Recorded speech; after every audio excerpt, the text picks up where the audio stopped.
बऱ्याच मुलांच्या आग्रहास्तव मुंबई उच्च न्यायालयाचे काही प्रश्न आपण घेऊन आलेलो आहोत विजयपथ अकॅडमीमध्ये. आता बघा, मुंबई उच्च न्यायालय 2025 मध्ये विचारलेला छान प्रश्न आहे.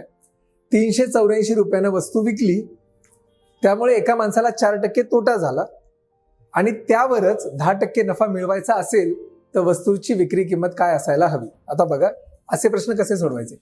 384 रुपयाला वस्तू विकली आहे, हे 384 घ्या ॲज इट इज, गुणिले. आता लक्ष द्या, सुरुवात छेदापासून करायची, लक्षात घ्या, सुरुवात छेदापासून करायची. बघा, 384 रुपयानं वस्तू विकली, मी ते लिहिलं.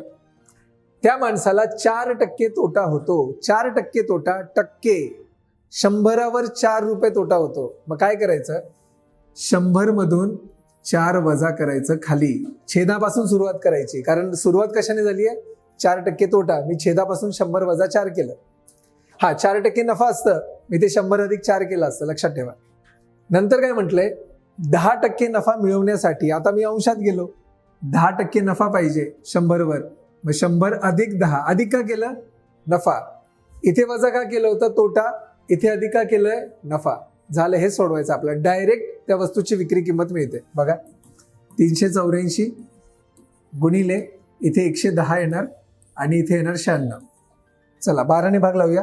12 8 96, इथे 12 त्रिक 36, उरले 2, 12 दुने 24. नंतर 8 1 8, 8 चौक 32. 4 गुणिले 110 म्हणजे येणार 440. 11 चौक 44 आणि पुढचा 0 जे आहे ऑप्शन क्रमांक 2. आहे की नाही, सिंपल सांगा.